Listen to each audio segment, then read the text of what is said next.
Straight talk from Israel. You're listening to Israel News Talk Radio.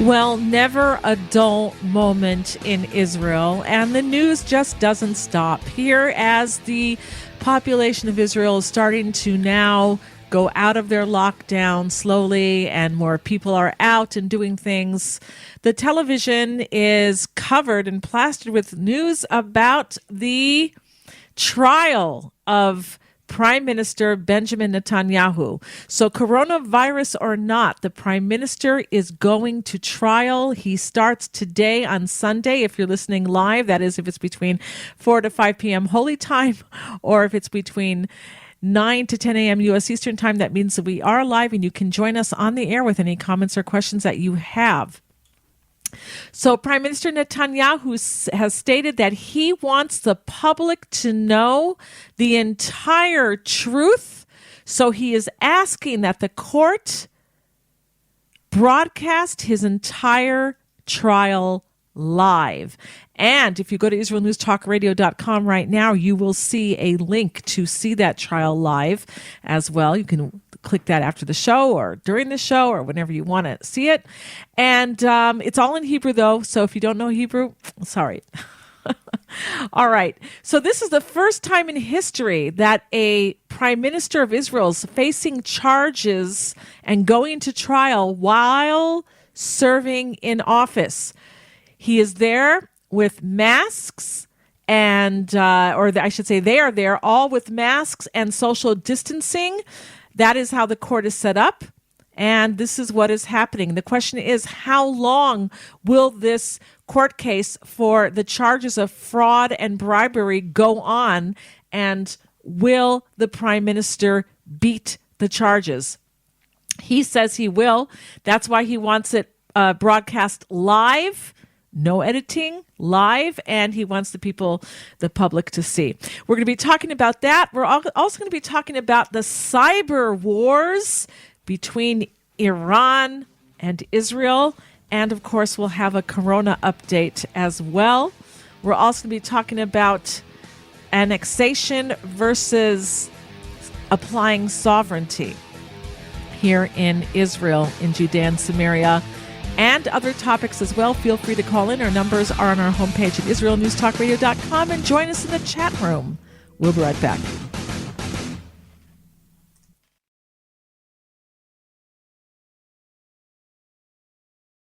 Always challenging the status quo.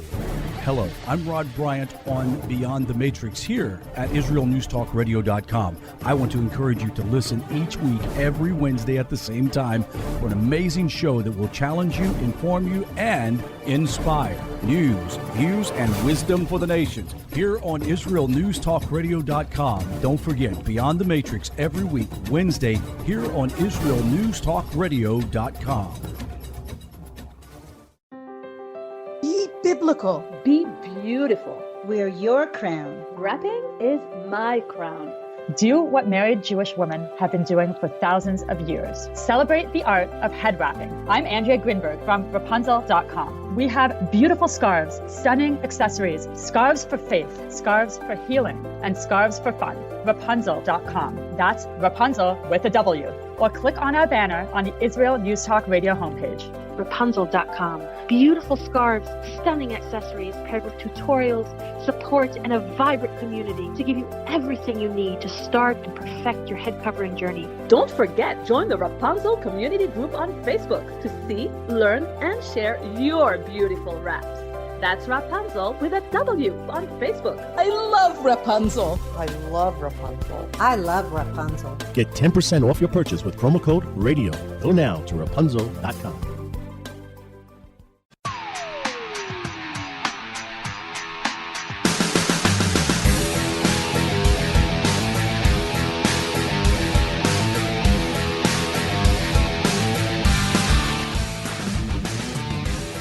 All right, we are back here at the Tamar Yonah Show on IsraelNewsTalkRadio.com. And coronavirus or not, Prime Minister Benjamin Netanyahu goes to trial. And again, this is the first time in the history of Israel that a prime minister is facing charges while serving in office. And today, on Sunday, opens up the trial of Prime Minister Benjamin Netanyahu with charges of fraud, bribery, and breach of trust. We have lots of questions that we want to ask about this. We'll also be talking about the cyber wars between Iran and Israel, and also the coronavirus updates, etc.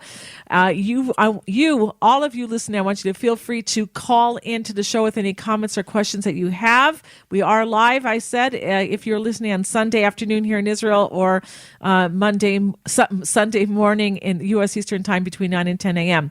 All right, our guest now is Dr. Mordechai Ben-Menachem.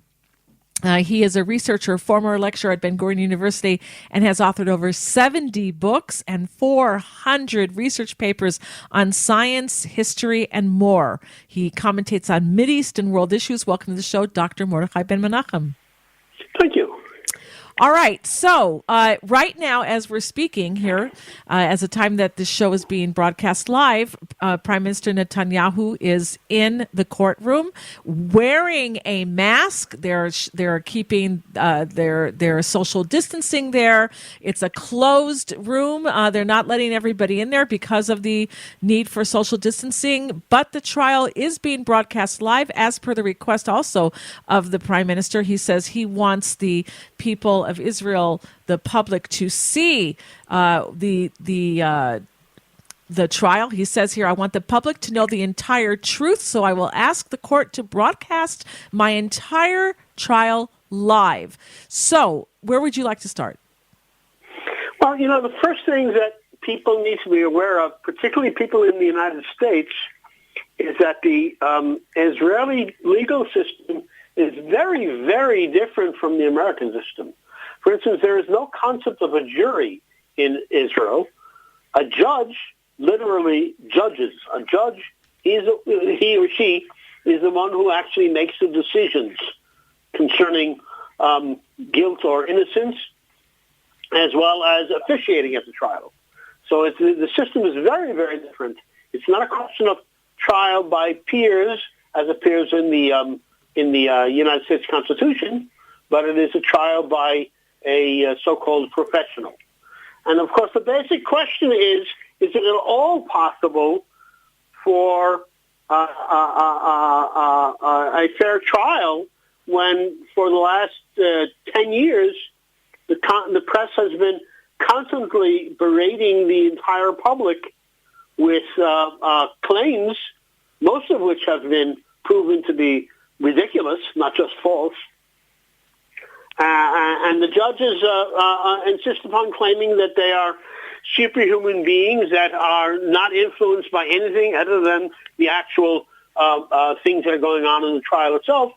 And the mere voicing of that claim, to my way of thinking, makes them ridiculous.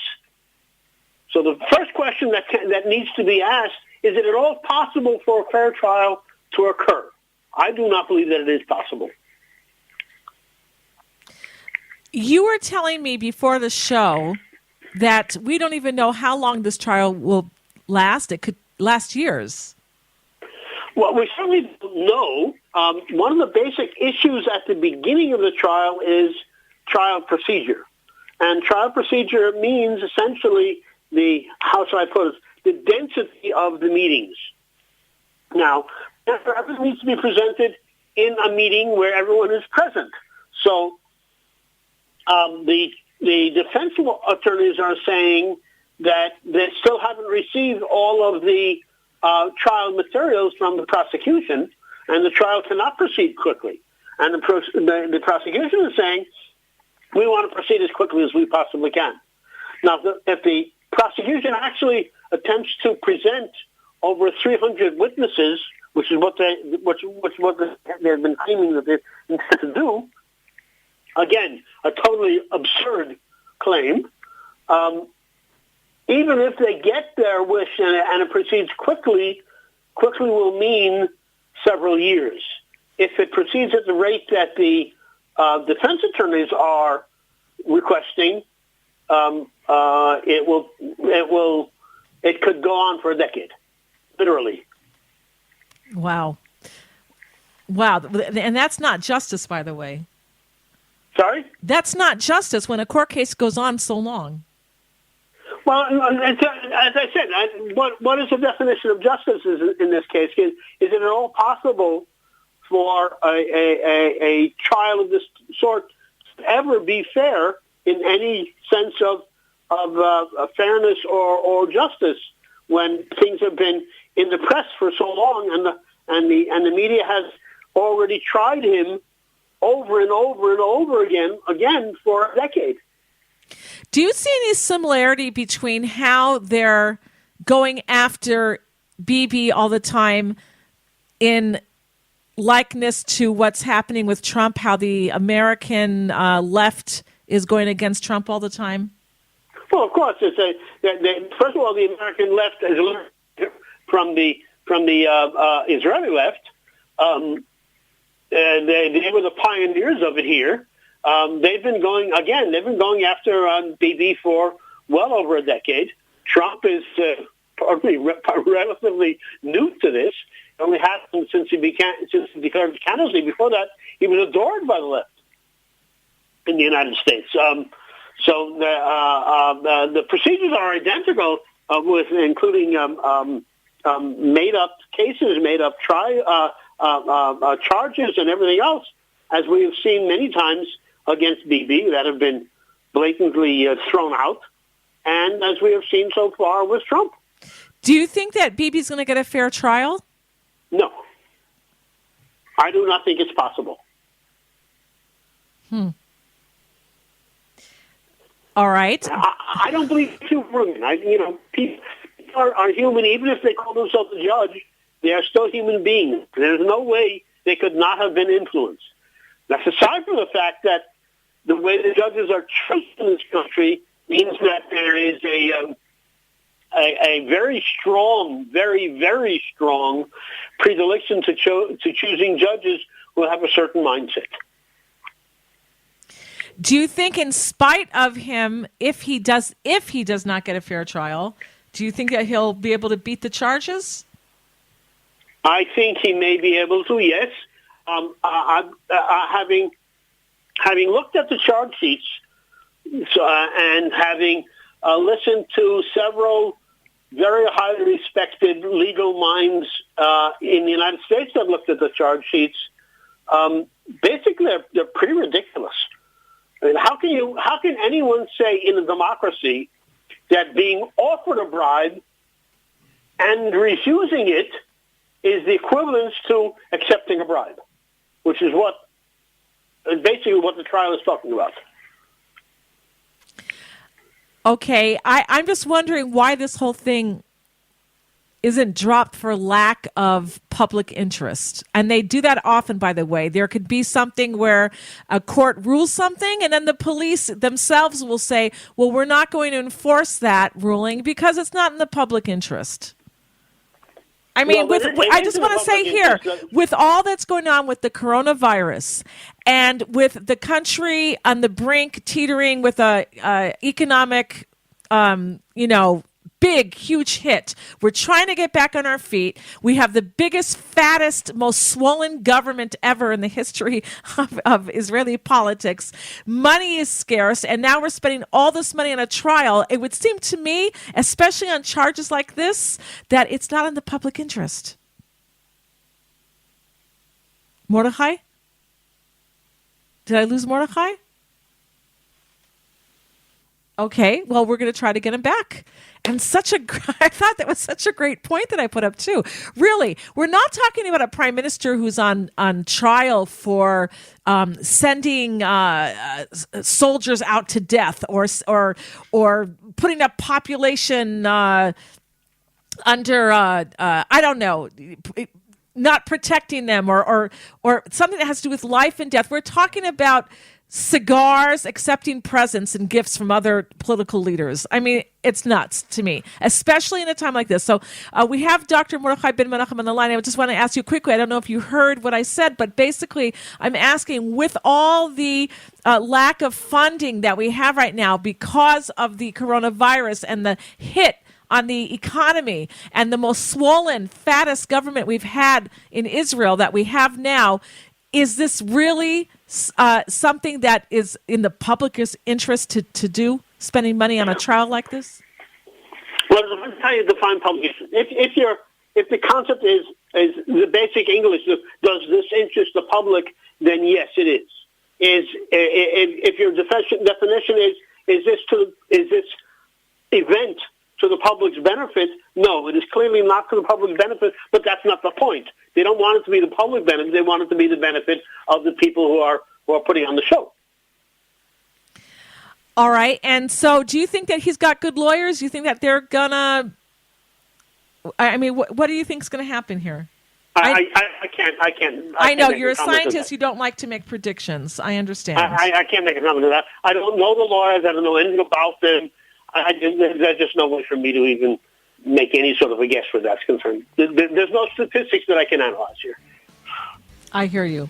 All right. Well, we're going to go to a break. When we get back, we're going to be talking about some other news as well that's happening here in Israel. The Home Front Command telling Israelis to keep water as an emergency because there was a cyber attack on our water by Iran. What's going on there, et cetera, et cetera. We'll be right back. Feel free to call in and join us on the air. Shalom, everybody. Making a difference often takes just one moment and one person at a time. I am Orly Benny Davis, your show host on Israel News Talk Radios from Jerusalem with Love. You'll be hearing people talking about politics, religion, social issues, and making a better tomorrow. Join me, Orly Benny Davis, for God and Country. From Jerusalem with Love. Wednesdays on Israel News Talk Radio.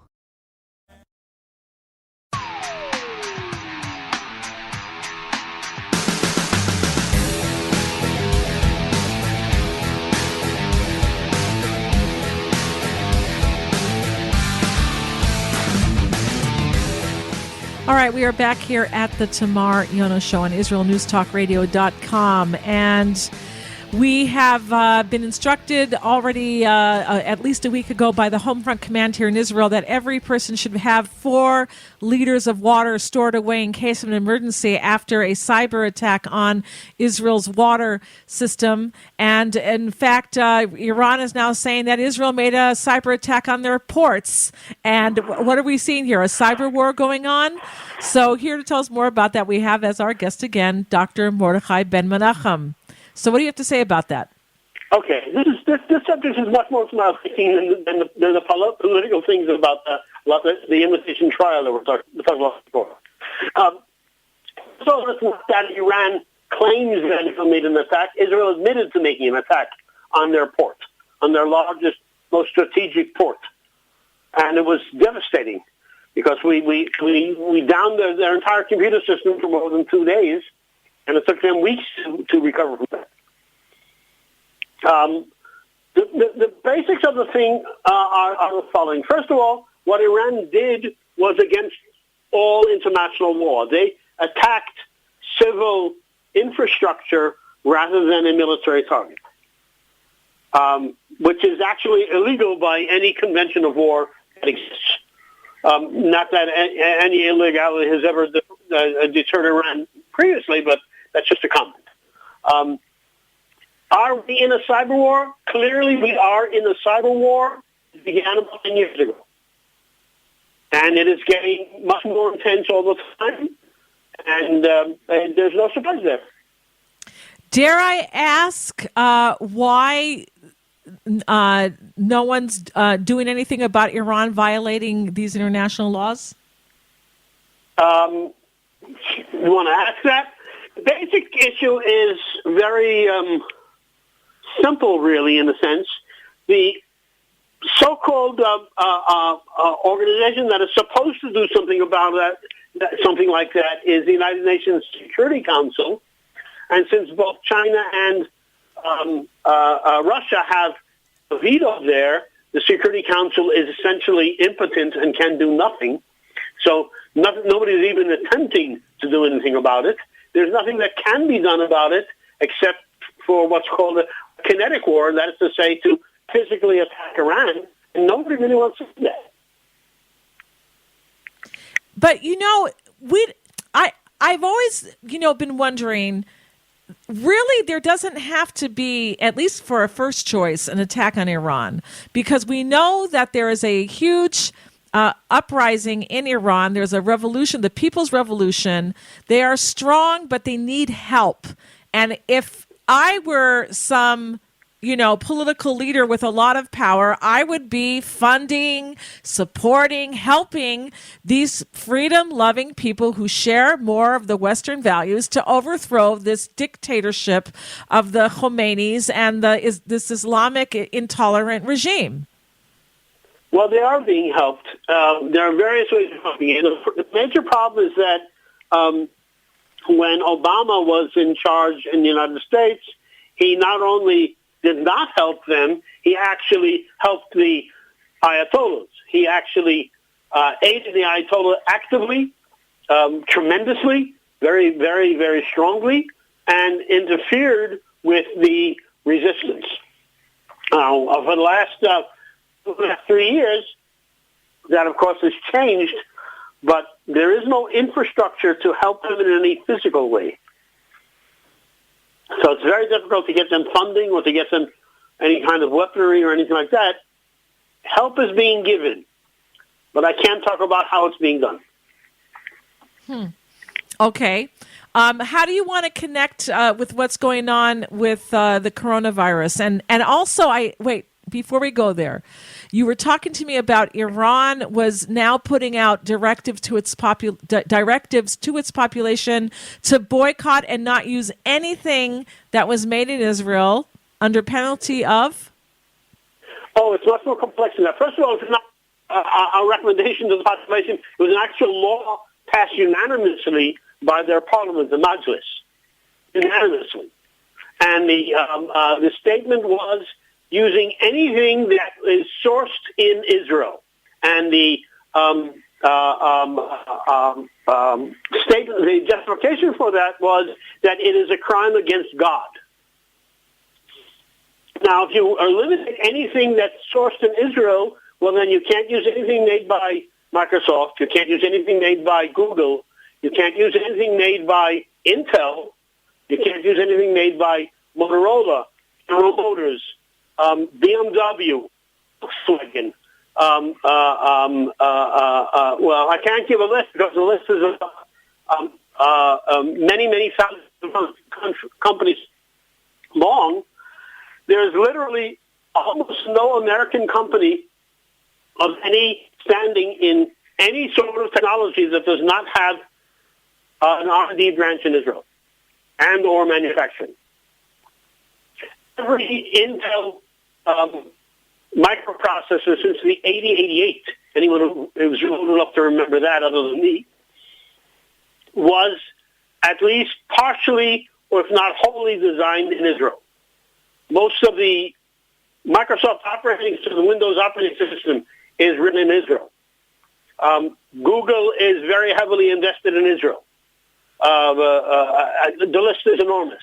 So if you want to not use anything in Israel, you can't use computers, you can't use cell phones. Apple also has a major R&D here. You can't use anything on the internet, basically, which goes without saying, since you can't use computers or cell phones, the internet itself is no longer acceptable. You can't drive most automobiles because the vast majority of them have their R&D here in Israel. BMW, as I said, Volkswagen, General Motors, Ford, which is, that by the way, is an interesting comment since Henry Ford was one of the major backers of Hitler. And those is just enormous. So essentially what they said was, let's try to be stupid and see who notices. Well, why would they come out and say something like that if they know? I mean, they're not that stupid. No, but they like making noises. You know, anyone who's ever read, for instance, the Viking sagas, the Icelandic sagas and things like that, then another part of their culture was the big brag. That was a cultural thing. And the same thing happens in Iran. They have this culture of bragging. So they come out with all these utterly ridiculous statements, and it just sounds stupid, but that's what they like to do. All right. You have to remember that the leader of the country is basically a total dictator who has total control of everything, and he allows himself a lot of various things. I mean, people forget his net worth today is $100 billion, all of which he stole personally. All right. So we have about 3 minutes left. What do you want to leave us with? Well, if we can talk about just very quickly where the corona thing seems to be going now. We have to be very careful because we know that a lot of things are happening that we're not really aware of in Latin America and in Africa and things like that.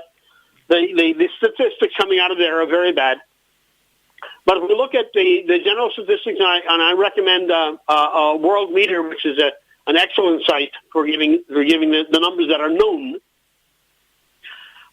As I said many times, the worst country in the world today in terms of results is Belgium.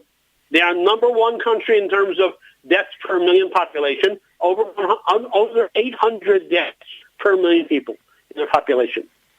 And the order of it, if I'm not mistaken, right now is Belgium, Spain, UK, Italy, and Sweden. So this is the magic 5 or magic 6 of the worst-run countries in the world.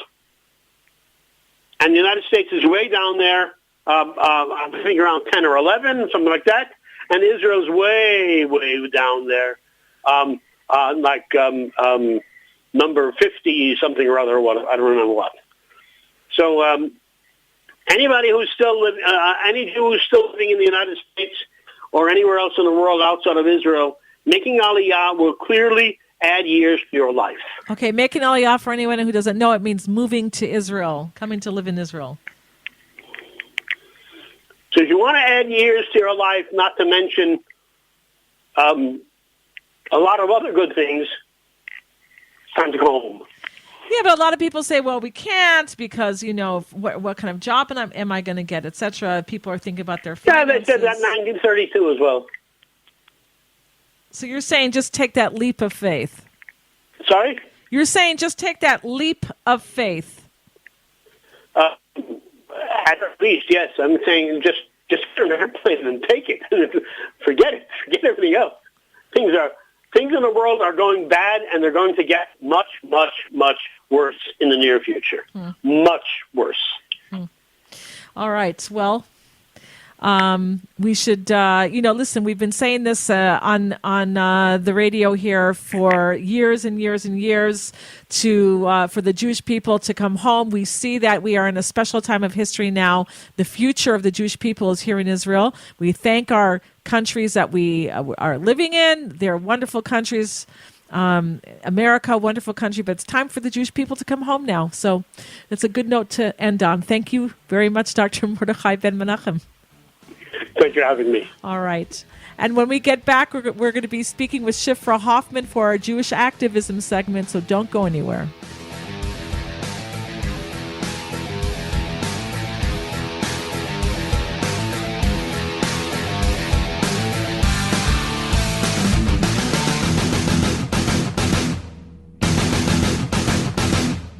You're listening to Israel News Talk Radio. This is Shai Ben-Tekoa, and each week I'll be webcasting to you from Judea, origin of the word Jew, a people besieged and beleaguered in every generation. Nazi Germany's but a memory, but in its place the world invented the phantom Palestinians as this generation's internationally authorized Jew killers.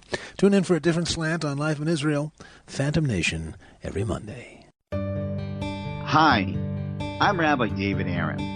The soul basics are the most profound, the most essential and yet often the most neglected in our education. Join me for Soul Talk on Israel's News Talk Radio and discover the secrets to love, spiritual growth, and personal power.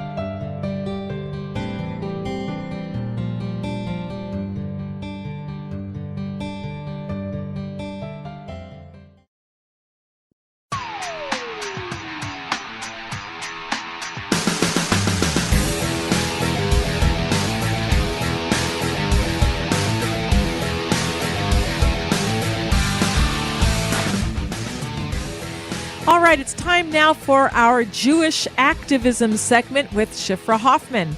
Shifra Hoffman is the founder of victimsofArabTerror.org and the director of Shuva.net. Welcome to the show, Shifra Hoffman. Thank you. First, thanks the Almighty God that there's such good people here. I never saw the caring that I saw during the corona for older people, for younger people, for food, the doctors, and even you're a trooper, and I want to say thank you, dear God, for all of them, including Tamar, Yonah, whose birthday is today. Ad Me'evesim, till 120. Thank you. It's actually not today. It was yesterday, but I celebrated my Hebrew birthday, which was already on Wednesday. But okay, that's all right. I changed Kidomet, what they say. We changed area code. I went into the... should I say? It's on Facebook. I turned the big 60. Okay. Can't believe it. I cannot believe it myself. All right. But we're not talking about that. We're talking about what's happening here in Israel. And there's a big question now because the U.S. President Donald Trump is telling Israel that it should apply sovereignty to parts of Judea and Samaria. And you wanted to comment on that. Well, the whole issue of sovereignty means something, but not here. We never acted like a sovereign country. Everything we did, we always asked, Ma Yomru Hagoyim. I want to say loud and clear, if we are a sovereign country, which we are, and the Almighty gave us this country, all of this, not parts, not Judea and Samaria, not Tel Aviv, as Rabbi Kahana, blessed memory, used to say, if we have no right to Tel Aviv, we have no right to Judea and Samaria. So I want to speak loud and clear about this. What right does the EU, the European Union, have to tell us that we can't build there? What right do they threaten us? Jordan threatens us. The PA threatens us. The EU threatens us. Stop it already. We're a sovereign country. You go and you do what has to be done. This is our land to begin with. So you can't annex your own land. But if they want a formal declaration, okay, we're annexing our own land, Judea and Samaria, period. So, Shifra, a lot of people feel that we're such a small country. We can't go against the world. What will they do? They can withhold us. They can put an arms embargo on us. They can put financial, economic boycotts against us. That we have to listen to the world. What do you have to say to those people? Tamar, you're not old enough, and even I'm not old enough to know, but our history shows they did all that. They embargoed the weapons. They threatened us with, Kissinger, which I don't want to use the words I feel about him. He stopped Golda Meir from having a victory in Egypt. We went through all that, and God is with us and was with us. I repeat again, sovereignty means it's our own, not Judea and Samaria, only one land, one.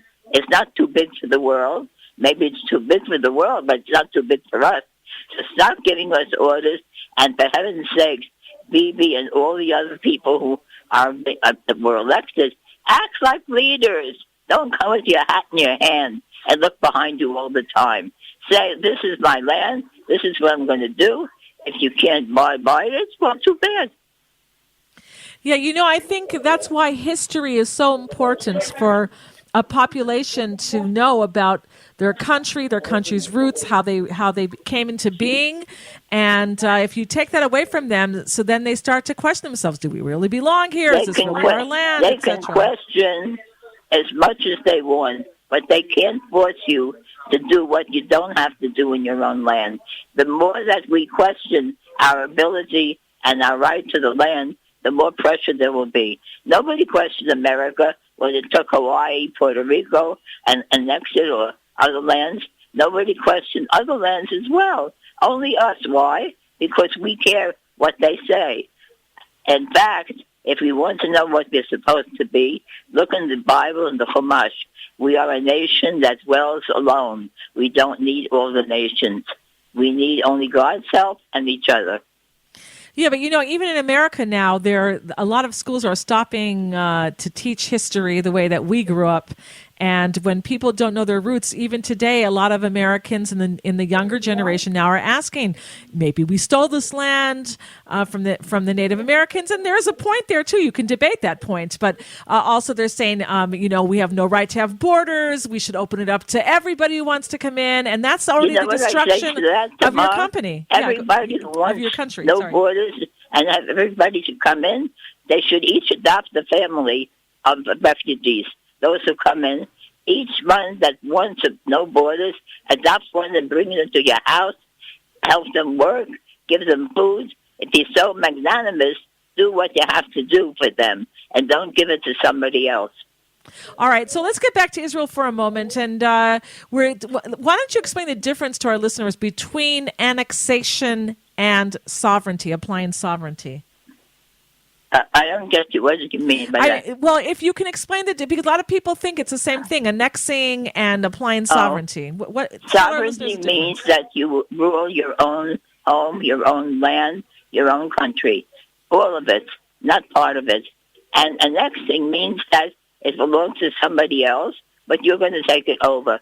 Again, I repeat, and not because I say so, but look into the Bible, look into the history books. God Almighty gave one land to us, and it's all ours. Stop playing games. ABC, they cut the land partly for the Arabs here, and they're allowed to go there. And meanwhile, the police that we gave weapons to are murdering Jews. And I'm afraid to think of what's coming now after Corona.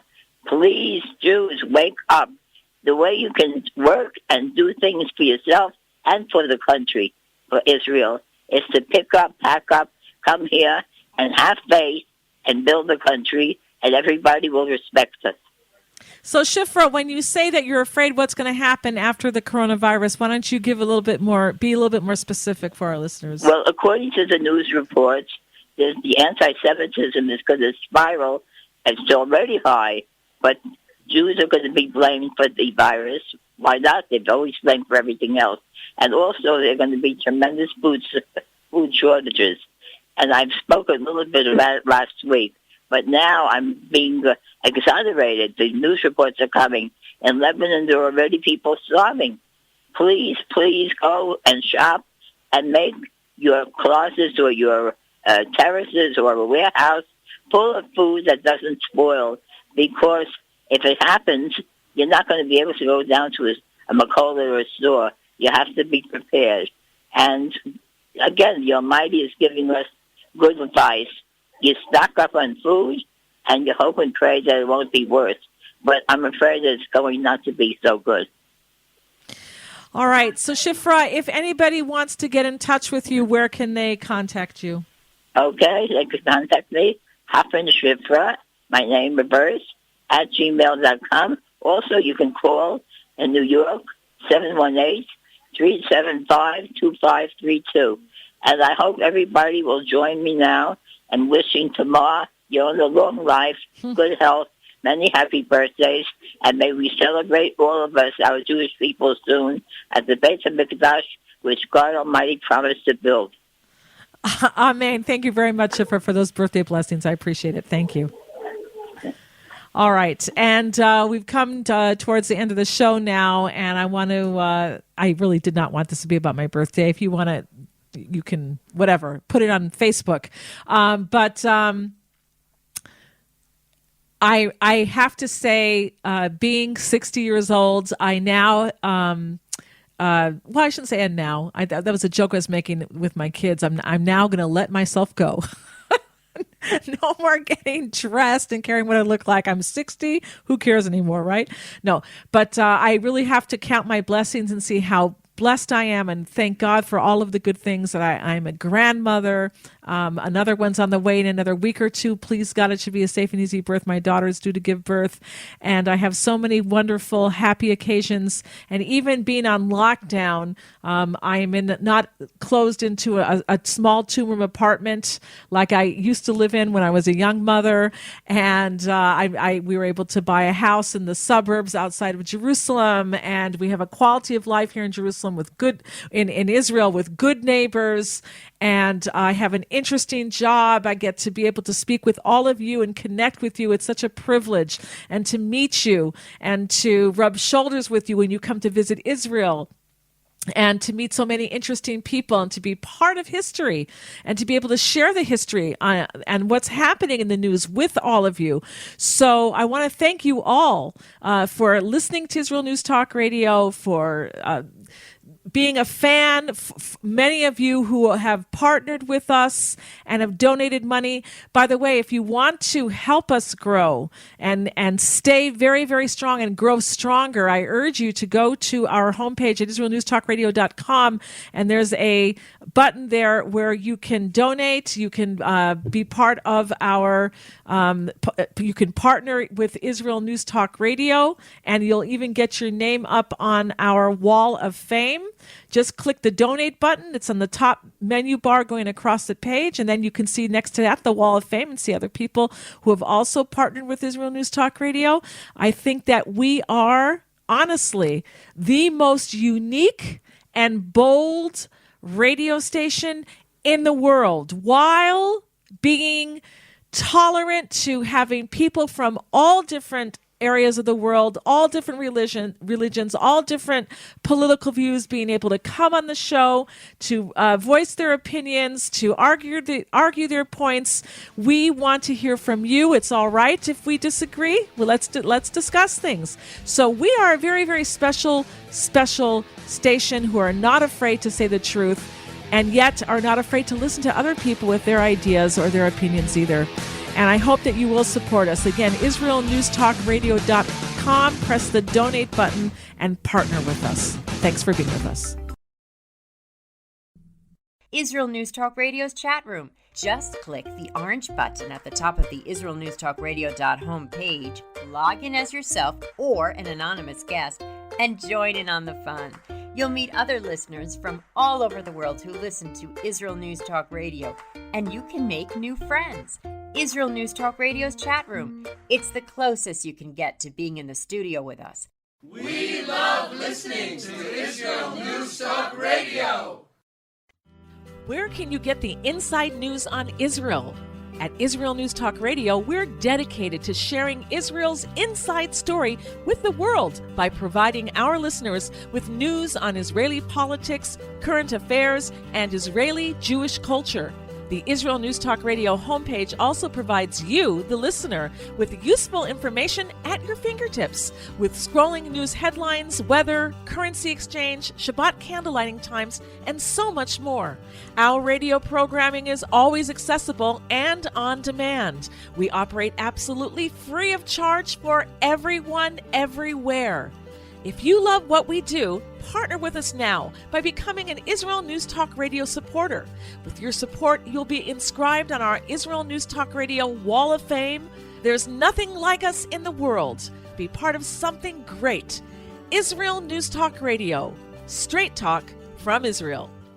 If you love Israel News Talk Radio, then you'll love our Facebook page. We keep you up to date on what's happening in Israel, plus little surprise treasures that we don't share on the radio. Go now to follow us on Facebook. Just look for the Israel News Talk Radio Facebook page, and don't forget to subscribe and follow us by clicking on the like button. We post great stuff there that you'll want to share. Israel News Talk Radio on Facebook and Israel News Radio on Twitter. News, opinion, and more. You're listening to Israel News Talk Radio.